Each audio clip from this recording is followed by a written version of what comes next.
ನಮಸ್ಕಾರ ಸ್ನೇಹಿತರೆ. ಬದುಕಲು ಕಲಿಯಿರಿ ಪುಸ್ತಕದ ಧ್ವನಿ ಸುರುಳಿಯಲ್ಲಿ ಇಂದಿನ ವಿಷಯ ಶೀಲ ಸೌರಭ. ಇದರ ಹಿಂದಿನ ಸಂಚಿಕೆಯ ಧ್ವನಿ ಸುರುಳಿಗಾಗಿ ಡಿಸ್ಕ್ರಿಪ್ಷನ್ ಬಾಕ್ಸ್ ನೋಡಿ. ನನ್ನ ಯೂಟ್ಯೂಬ್ ಚಾನಲ್ ಸಬ್ಸ್ಕ್ರೈಬ್ ಮಾಡಿಕೊಳ್ಳಿ ಹಾಗೂ ನಿಮ್ಮ ಸ್ನೇಹಿತರೊಂದಿಗೂ ಹಂಚಿಕೊಳ್ಳಿ. ಭಾರತೀಯ ರಾಷ್ಟ್ರೀಯ ಸಭೆಯ ಅಧ್ಯಕ್ಷ ಆಲ್ಫ್ರೆಡ್ ವೆಬ್ ಮಹಾಶಯ ಹೀಗೆಂದಿದ್ದಾನೆ: ಹೊಲಿಗೆಯ ಯಂತ್ರದ ವ್ಯಾಪಾರಿಗಳ ಪ್ರತಿನಿಧಿಯ ಅನುಭವದಲ್ಲಿ ಹೊರದೇಶದಲ್ಲಿ 100ರಲ್ಲಿ 10ರಷ್ಟು ಸಾಲ ಮರುಪಾವತಿಯಾಗದೆ ಉಳಿಯುತ್ತಿತ್ತು. ಭರತ ವರ್ಷದಲ್ಲಿ ಅಂಥ ಘಟನೆ 100ರಲ್ಲಿ 1 ಮಾತ್ರ. ಆ ಒಂದಂಶ ಇಲ್ಲಿರುವ ಯುರೋಪಿನವರ ಮೂಲಕವೇ. ದೇಶೀಯ ಹೊಲಿಗೆಗಾರರು ಸಾಲವನ್ನು ಉಳಿಸಿಕೊಳ್ಳುತ್ತಿರಲಿಲ್ಲ. ತೀರಿಸುವುದಕ್ಕೆ ಆಗದಿದ್ದರೆ ಯಂತ್ರವನ್ನು ಹಿಂದಿರುಗಿಸುತ್ತಿದ್ದರು. ಇದಕ್ಕೂ ಆಶ್ಚರ್ಯದ ಸಂಗತಿ, ಸಂತೆಯಲ್ಲಿ, ಅಂಗಡಿ ಕಟ್ಟೆಯಲ್ಲಿ, ರೈಲು ನಿಲ್ದಾಣದಲ್ಲಿ ವ್ಯಾಪಾರಿಗಳಾದವರು ತೆರೆದ ಗಲ್ಲದಲ್ಲಿ ಹಣ ಹಾಕಿ ಕುಳಿತಿದ್ದರೆ ಯಾರೂ ಅದಕ್ಕೆ ಕೈ ಹಾಕುತ್ತಿರಲಿಲ್ಲ. ಯುರೋಪಿನಲ್ಲಿ ಹಣವನ್ನು ಹೀಗೆ ಬಿಡುವುದು ಸಾಧ್ಯವೇ? ಕರ್ನಲ್ ಸ್ಲೀಮ್ನ ಹೇಳಿಕೆಯನ್ನು ಈ ಸಂದರ್ಭದಲ್ಲಿ ಗಮನಿಸಬೇಕು. ಒಂದೇ ಒಂದು ಸುಳ್ಳು ಹೇಳಿದ್ದರೆ ತಮ್ಮ ಜೀವ, ಸ್ವಾತಂತ್ರ್ಯ, ವಿತ್ತ ಎಲ್ಲ ಉಳಿಸಿಕೊಳ್ಳಲು ಸಾಧ್ಯವಿದ್ದರೂ ಹಿಂದೂಗಳು ಸುಳ್ಳು ಹೇಳದ 100 ಸಂದರ್ಭಗಳನ್ನು ಕಂಡಿದ್ದೇನೆ ಎಂದು ಹೇಳಿದ್ದರು. ಚಾರ್ಲ್ಸ್ ಓಸೆಲಸ್ ಹೇಳಿದ, ಇಂಡಿಯಾದಲ್ಲಿ 22 ವರ್ಷ, ಈ ಸದ್ಯ ಇಂಗ್ಲೆಂಡಿನಲ್ಲಿ 17 ವರ್ಷಗಳ ಕಾಲ ಕಳೆದಿದ್ದೇನೆ. ನನ್ನವರನ್ನು ಕಂಡಷ್ಟೂ ಇಂಡಿಯಾದ ಜನರನ್ನು ನಾನು ಹೆಚ್ಚು ಮೆಚ್ಚಿದ್ದೇನೆ. ಡಾಕ್ಟರ್ ಗ್ರಹಾಂ ಎಲ್ಲೆಲ್ಲಿ ಹಿಂದೂಗಳು ಹೋಗಿದ್ದಾರೋ ಅಲ್ಲಿನ ಮೂಲ ನಿವಾಸಿಗಳ ಧಾರ್ಮಿಕ ಮಟ್ಟವನ್ನು ಸುಧಾರಿಸಿದ್ದಾರೆ ಎಂದರೆ ಸಾರ್ ಜಾರ್ಜ್ ಬರ್ಡ್ ವುಡ್ಡೆ. ಹಿಂದೂ ಮಹಿಳೆಯರು ದೋಷರಹಿತ ಭಾರ್ಯೆಯರು, ದೇಹ ಪರಿಶುದ್ಧತೆಯಲ್ಲಿ ಹಿಂದೂಸ್ಥಾನದ ಜನರು ಭೂಲೋಕದ ಎಲ್ಲರಿಗಿಂತ ಮೇಲು ಎಂದ. ಇವೆಲ್ಲ ಅವರ ಶೀಲಕ್ಕೆ ಇತ್ತ ಪ್ರಮಾಣ ಪತ್ರಗಳು. ಕೌಟಿಲ್ಯ ಚಕ್ರವರ್ತಿಯಾದ ಚಂದ್ರಗುಪ್ತನ ಗುರುವಾಗಿದ್ದರೂ ಅರಮನೆಯ ವೈಭವಯುತ ಜೀವನವನ್ನಾಗಲಿ ರಾಜಭೋಗಗಳನ್ನಾಗಲಿ ಬಯಸದೆ ಒಂದು ಪುಟ್ಟ ಕುಟೀರದಲ್ಲಿ ವಾಸಿಸಿದ. ಸಾರ್ವಭೌಮ ಅಶೋಕ ಮಹಾಶೂರನೆನಿಸಿದ್ದರೂ ಕಳಿಂಗ ಯುದ್ಧದಲ್ಲಿ ನಡೆದ ಹತ್ಯೆಯನ್ನು, ಹರಿದ ರಕ್ತದ ಕಾಲುವೆಯನ್ನು, ವಿಧವೆಯರ ಆರ್ತನಾದವನ್ನು, ಅನಾಥರ ಗೋಳನ್ನು ಕಂಡು ಕರುಣೆಯಿಂದ ಕರಗಿದ. ಯುದ್ಧವನ್ನು ಪೂರ್ಣವಾಗಿ ತ್ಯಜಿಸಿ ತ್ಯಾಗ, ಸೇವೆಗಳ ಮಹಾ ಆದರ್ಶವನ್ನು ಮೈಗೂಡಿಸಿಕೊಂಡ. ಧರ್ಮದ ಆಚರಣೆಯಿಂದ ಭರತಕ್ಕೆ ವಿಜಯ ನಿಜವಾದ ವಿಜಯ ಎಂಬುದನ್ನು ಮನಗಂಡ. ಧರ್ಮ ಪ್ರಚಾರ ಕಾರ್ಯ ತನ್ನ ಕರ್ತವ್ಯ ಎಂದುಕೊಂಡ. ಜಗತ್ತಿನ ಗುಣಗ್ರಾಹಿಗಳೆಲ್ಲರೂ ಗೌರವದಿಂದ ತಲೆಬಾಗುವಂತೆ ಪರಮ ಉದಾರ ಭಾವನೆಗಳನ್ನು ಬದುಕಿನಲ್ಲಿ ಕಾರ್ಯರೂಪಕ್ಕೆ ತಂದ. ರಾಷ್ಟ್ರದ ಪ್ರಜೆಗಳು ಕರುಣೆ, ಔದಾರ್ಯ, ಸತ್ಯ, ಶುಚಿ, ಕನಿಕರ, ಸೌಜನ್ಯವೇ ಮೊದಲಾದ ಗುಣಗಳನ್ನು ಬೆಳೆಸಿಕೊಳ್ಳಬೇಕು. ಪ್ರಭುಗಳ ಅಪ್ಪಣೆ ಎಂದಲ್ಲ, ತಾವೇ ಮಾಡುವ ಆಲೋಚನೆಯಿಂದ ಅವರು ಈ ದಾರಿಯನ್ನು ಹಿಡಿಯಬೇಕು. ಆಜ್ಞೆ ಎಂದು ಸಾಧಿಸುವ ಸೌಜನ್ಯಕ್ಕಿಂತ ಸ್ವಂತ ನಿಶ್ಚಯದಿಂದ ಸಾಧಿಸುವ ಸೌಜನ್ಯ ಶ್ರೇಷ್ಠವಾದದ್ದು. ಜಗತ್ತಿನ ಅಸಂಖ್ಯ ರಾಜರುಗಳ ಸಾಲಿನಲ್ಲಿ ಅಶೋಕ ಚಕ್ರವರ್ತಿ ಮಾತ್ರ ದೇದೀಪ್ಯಮಾನ ಧ್ರುವ ನಕ್ಷತ್ರದಂತೆ ಕಂಗೊಳಿಸುತ್ತಾ ಇದ್ದಾನೆ ಎಂದು ಜಗತ್ತಿನ ಇತಿಹಾಸವನ್ನು ಬರೆದ H.G. ವೆಲ್ಸ್ ಮಹಾಶಯ ಹೇಳಿದ ಮಾತು ಅತಿಶಯೋಕ್ತಿ ಅಲ್ಲ. ಅವನ ಪ್ರೀತಿ, ವಾತ್ಸಲ್ಯ, ಕರುಣೆ ಪ್ರವಾಹಕಾರವಾಗಿ ಸರ್ವತ್ರ ಹರಿಯಿತು. ಜಗತ್ತಿನ ಇತಿಹಾಸದಲ್ಲೇ ಅಂಥ ಚಕ್ರವರ್ತಿಯನ್ನು ಇನ್ನೆಲ್ಲಿ ಕಾಣಬಲ್ಲೆವು? ಆತನ ಹೃದಯದ ಪರಿಚಯವನ್ನು ಮಾಡಿಕೊಡುವ ಈ ವಾಕ್ಯಗಳನ್ನು ಗಮನಿಸಿ.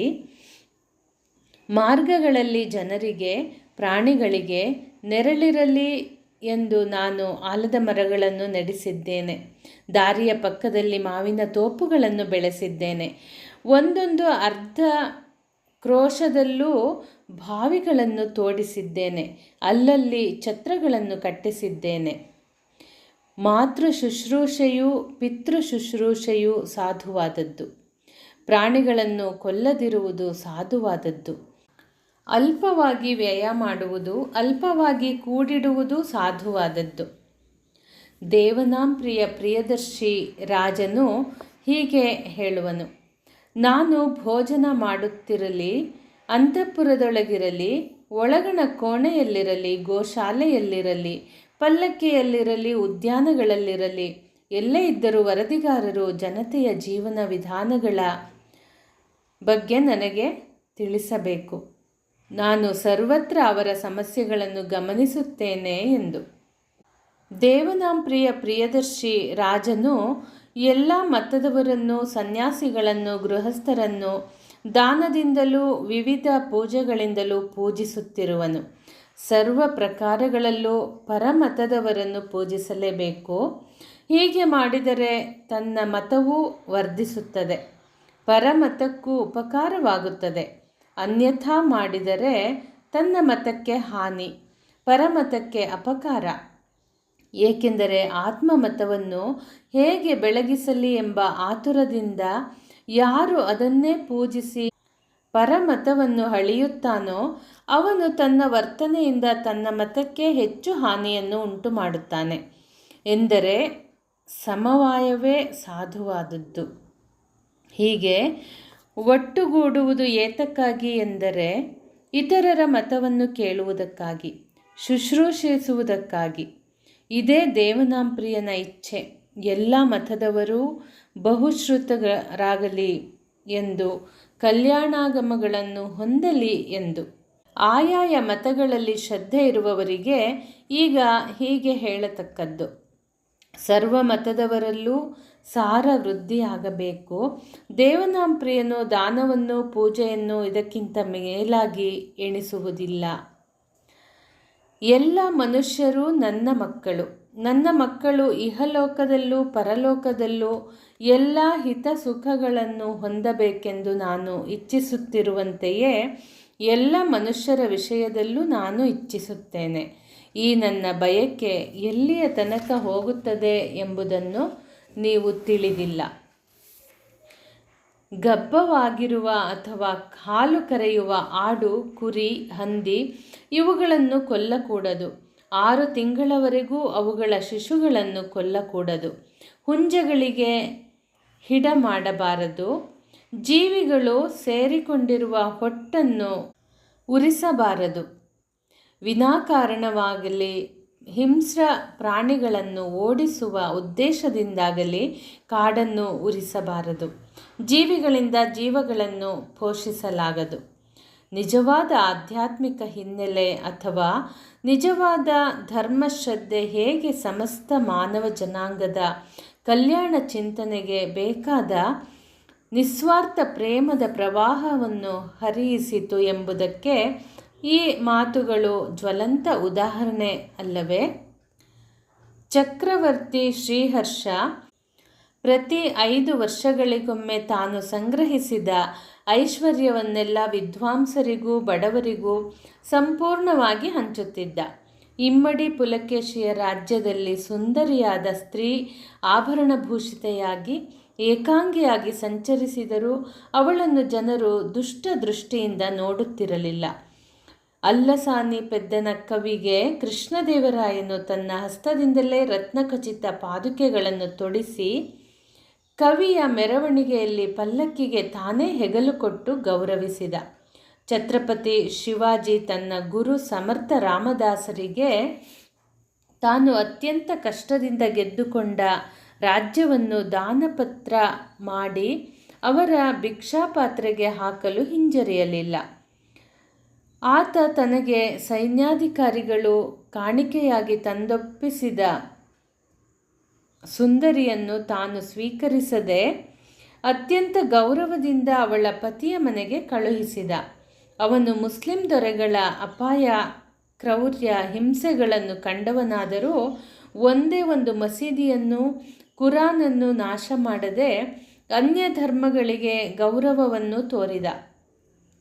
ಔರಂಗಜೇಬನ ಮೊಮ್ಮಗಳು ಸೆರೆ ಸಿಕ್ಕಿದಾಗ ಅವಳಿಗೆ ಅವಳ ಧರ್ಮದ ಶಿಕ್ಷಣ ನೀಡಲು ದೂರದ ಅಜಮೀರದಿಂದ ಮುಸಲ್ಮಾನ ಅಧ್ಯಾಪಕಿಯನ್ನು ಕರೆಸಿದ್ದ ದುರ್ಗಾದಾಸ ರಾಠೋಡ. ರಜಪೂತ ವೀರರ ಕ್ಷಾತ್ರ ತೇಜವು ಭೂಲೋಕದಲ್ಲೇ ಎಣೆ ಇಲ್ಲದ್ದಾಗಿತ್ತು. ಈ ಎಲ್ಲ ಉತ್ಕೃಷ್ಟ ಚಾರಿತ್ರ್ಯಗಳ ಹಿನ್ನೆಲೆಯಲ್ಲಿ ಪ್ರಭಾವ ಬೀರಿದ್ದ ಶಕ್ತಿ ಯಾವುದು? ಧರ್ಮ ಸಂಸ್ಕೃತಿಯ ಉನ್ನತ ಆದರ್ಶಗಳಲ್ಲವೇ? ಮುಂದಿನ ವಿಷಯ ಅಜಗಜಾಂತರ. ಚಾರಿತ್ರ್ಯ ಶುದ್ಧಿಯ ಆ ಹಿರಿಮೆಯನ್ನು ಪಶ್ಚಿಮದ ವ್ಯಾಪಾರಿ ಜನಾಂಗ ಹೇಗೆ ಕುಲಗಡಿಸಿತೋ ಎಂಬುದರ ಬಗ್ಗೆ ವಿವರಣೆ ಇಲ್ಲಿದೆ. ಪಶ್ಚಿಮ ದೇಶಗಳ ಕ್ರಿಶ್ಚಿಯನ್ ಜನಾಂಗ ತಮ್ಮ ನೌಕಾಬಲ, ಫಿರಂಗಿ ಮತ್ತು ಕೋವಿಗಳ ಶಕ್ತಿಯನ್ನು ಬೆಳೆಸಿ ಭೂಲೋಕವನ್ನೇ ಕೊಳ್ಳೆ ಹೊಡೆಯಲು ಹೊರಟಿತು. ತಾವು ಹೋಗಿ ಹೊಸದಾಗಿ ನೆಲೆ ಊರಿದ ಯಾವ ದೇಶವೇ ಆಗಲಿ ಅದು ತಮ್ಮದೇ ರಾಜ್ಯವಾಗಬೇಕು. ತಮ್ಮ ರಾಜನ ಹೆಸರಿನಲ್ಲಿ ಅದನ್ನು ಗೆದ್ದು ವಶಪಡಿಸಿಕೊಳ್ಳುವ ಹಕ್ಕು ತಮ್ಮದೇ ಹೊರತು ಅಲ್ಲಿ ಮೊದಲಿನಿಂದ ಬಾಳಿಕೊಂಡು ಬಂದಿದ್ದ ಮೂಲ ನಿವಾಸಿಗಳದ್ದು ಅಲ್ಲ. ತಾವು ಅವರನ್ನು ಕೊಂದರೂ, ಸುಲಿಗೆ ಮಾಡಿದರೂ ಅಥವಾ ಅವರನ್ನು ಅಡಿಯಾಳಾಗಿ ಮಾಡಿಕೊಂಡು ತಮ್ಮ ಊಳಿಗ ಮಾಡಿಸಿಕೊಂಡರೂ ಅಲ್ಲಿನ ಸಂಪತ್ತನ್ನು, ಸಮೃದ್ಧಿಯನ್ನು ದೋಚಿ ತಮ್ಮ ದೇಶಕ್ಕೆ ಸಾಗಿಸುತ್ತಾ ಬಂದರೂ ಅವೆಲ್ಲ ತೀರ ನ್ಯಾಯ, ಸಹಜ ಎಂದೇ ತಿಳಿದು ವರ್ತಿಸಿದರು ಅವರು. ಇಂಥ ಅಧರ್ಮದ ಕಲ್ಪನೆಯಿಂದ ಇಡೀ ಉತ್ತರ ಅಮೆರಿಕ ಆಕ್ರಮಣವಾಯಿತು. ಅಲ್ಲಿನ ಮೂಲ ನಿವಾಸಿಗಳಾದ ರೆಡ್ ಇಂಡಿಯನ್ನರ ಅಪಾರ ಮಟ್ಟದ ಸುಲಿಗೆ, ಕೊಲೆ ನಡೆದು ಅವರನ್ನು ಸದೆ ಬಡಿದು ತೀರ ಅಲ್ಪಸಂಖ್ಯೆಯ ಜನಾಂಗವನ್ನಾಗಿ ಮಾಡಲಾಯಿತು. ಅತ್ಯಂತ ವಿಶಾಲವಾದ ದಕ್ಷಿಣ ಅಮೆರಿಕಾ ಖಂಡದ ಬಹುಭಾಗ ಸ್ಪೇನ್ನ ವಶವಾಯಿತು. ಆಸ್ಟ್ರೇಲಿಯಾ, ಆಫ್ರಿಕಾ ಖಂಡಗಳ ಅತ್ಯುತ್ತಮ ಭಾಗಗಳೆಲ್ಲ ಅಲ್ಲಿ ನೆಲೆಸಲಾರಂಭಿಸಿದ ಬಿಳಿ ಜನರ ಕೈ ಸೇರಿತು. ನೀಗ್ರೋಗಳು ಬಿಳಿ ಜನರ ಕೂಲಿ ಕೆಲಸಕ್ಕೆ ಮಾತ್ರ ಉಪಯುಕ್ತರಾದರು. ಪಾಶ್ಚಾತ್ಯ ಕ್ರಿಶ್ಚಿಯನ್ ಜನಾಂಗ ಹೀಗೆಯೇ ದಬ್ಬಾಳಿಕೆಯಿಂದ ಭೂಲೋಕದ ಬೇರೆ ಬೇರೆ ಭಾಗಗಳನ್ನು ಕೊಳ್ಳೆ ಹೊಡೆಯುತ್ತಾ ಹೋದಾಗ ಆ ದೇಶದ ಪಾದ್ರಿಗಳು ಅವರನ್ನು ಹಿಂಬಾಲಿಸುತ್ತಾ ಅಲ್ಲಿನ ಮೂಲ ನಿವಾಸಿಗಳ ಉದ್ಧಾರಕ್ಕೆ ಬಲಾತ್ಕಾರದ ಮತಾಂತರ ಕಾರ್ಯವನ್ನು ಕೈಗೊಂಡರು. ತಮ್ಮ ಇಂಥ ಪವಿತ್ರ ಕಾರ್ಯಕ್ಕೆಂದು ಕೊಳ್ಳೆಯ ಅಪಾರ ಸಂಪತ್ತಿನ ಒಂದಂಶವನ್ನು ಅಲ್ಲಿನ ಶಾಲೆ, ಆಸ್ಪತ್ರೆಗಳಿಗಾಗಿ ದಾನ ಮಾಡುವುದು ಒಂದು ಕ್ರಮವಾಯಿತು. ಇದು ಪರೋಪಕಾರ ಬುದ್ಧಿಯಿಂದಲ್ಲ, ಅಲ್ಲೆಲ್ಲ ಕ್ರೈಸ್ತ ಧರ್ಮದ ಹಿರಿಮೆ ಸ್ಥಾಪಿಸಲು, ತಮ್ಮ ಪಂಗಡವನ್ನು ಬಲಗೊಳಿಸಲು. ಅಮೆರಿಕಾದ ಹಾರ್ವರ್ಡ್ ವಿಶ್ವವಿದ್ಯಾಲಯದ ಸಮಾಜಶಾಸ್ತ್ರ ವಿಭಾಗದ ಮುಖ್ಯಸ್ಥರೂ ವಿಖ್ಯಾತರೂ ಆದ ಪಿಟ್ರಿಮ್ ಎ ಸೊರೊಕಿನ್ನರು ಈ ವಿಚಾರವಾಗಿ ಎ ರಿಕನ್ಸ್ಟ್ರಕ್ಷನ್ ಆಫ್ ಹ್ಯುಮ್ಯಾನಿಟಿಯಲ್ಲಿ ಹೇಳಿದ ಕೆಲವು ಮಾತುಗಳನ್ನೇ ಇಲ್ಲಿ ಉಲ್ಲೇಖಿಸಬಹುದಾಗಿದೆ. ಕಳೆದ ಕೆಲವು ಶತಮಾನಗಳಲ್ಲಿ ಜಗತ್ತಿನಲ್ಲೆಲ್ಲ ಅತಿ ಹೆಚ್ಚಿನ ಯುದ್ಧವನ್ನು ಕೆಣಕುವ, ಕಾರಣವಿಲ್ಲದೆ ಆಕ್ರಮಣ ನಡೆಸುವ, ಅತಿ ಹೆಚ್ಚಿನ ದುರಾಶೆಯ, ದರ್ಪ ಮತಾಂಧತೆಯ ಮಾನವ ತಂಡವೆಂದರೆ ಪಾಶ್ಚಾತ್ಯ ಕ್ರಿಶ್ಚಿಯನ್ ವರ್ಗ. ಈ ಶತಮಾನಗಳಲ್ಲಿ ಅದು ಇತರ ದೇಶಗಳಿಗೆ ನುಗ್ಗಿತು. ಅದರ ಸೈನ್ಯವು ಆ ದೇಶದ ಪಾದ್ರಿಗಳಿಂದ ಮತ್ತು ವ್ಯಾಪಾರಿಗಳಿಂದ ಹಿಂಬಾಲಿಸಲ್ಪಟ್ಟು ಕ್ರಿಶ್ಚಿಯನ್ನಲ್ಲದ ಜನಾಂಗಗಳನ್ನೆಲ್ಲ ಅಡಿಯಾಳಾಗಿ ಮಾಡಿತು. ಅವರನ್ನು ಸುಲಿಯಿತು, ದರೋಡೆ ಮಾಡಿತು. ಅಮೆರಿಕಾದ ಮೂಲ ನಿವಾಸಿಗಳು, ಆಫ್ರಿಕಾದವರು, ಆಸ್ಟ್ರೇಲಿಯಾದವರು, ಏಷ್ಯಾದವರು ಎಲ್ಲರೂ ಈ ತೆರೆದ ಕ್ರಿಶ್ಚಿಯನ್ ಪ್ರೀತಿಯ ಅನುಭವ ಹೊಂದಬೇಕಾಯಿತು. ಆ ಪ್ರೀತಿಯ ರೂಪವೆಂದರೆ ಮೂಲ ನಿವಾಸಿಗಳ ನಾಶ, ದಾಸ್ಯ, ಬಲಾತ್ಕಾರ, ಅವರ ನಾಗರಿಕತೆಯ ನಾಶ, ಅವರ ಸಂಸ್ಕೃತಿಯ ನಾಶ, ಜೀವನ ಕ್ರಮಗಳ ನಾಶ, ಮದ್ಯಪಾನದ ಅಪಾರ ಪ್ರಚಾರ, ಗುಹ್ಯ ರೋಗದ ಪ್ರಸಾರ, ನೀತಿ ನಿಯಮಗಳಿಲ್ಲದ ವ್ಯಾಪಾರ ವ್ಯವಹಾರ ಇವೇ ಮೊದಲಾದವುಗಳು. ಕೆಲವು ರೀತಿಯಿಂದ ಅವರು ಆ ದೇಶಗಳಿಗೆ ಉಪಕಾರ ಮಾಡಿದ್ದಾರೇನೋ ದಿಟ. ಆದರೆ ಅದು ಗುಡಾಣ ತುಂಬ ಇರುವ ನೀರಿನಲ್ಲಿ ಒಂದು ಬಿಂದುವಿನಷ್ಟು ಮಾತ್ರ. ಅದು ಅವರ ಕಾರ್ಯದ ಅನಿವಾರ್ಯ ಉಪಲಕ್ಷಣವಾಗಿ ಮಾತ್ರ. ಮುಂದಿನ ಸಂಚಿಕೆಯಲ್ಲಿ ಹಳೆ ಬೇರು ಹೊಸ ಚಿಗುರು ಎಂಬ ವಿಷಯವನ್ನು ನೋಡೋಣ. ಧನ್ಯವಾದಗಳು.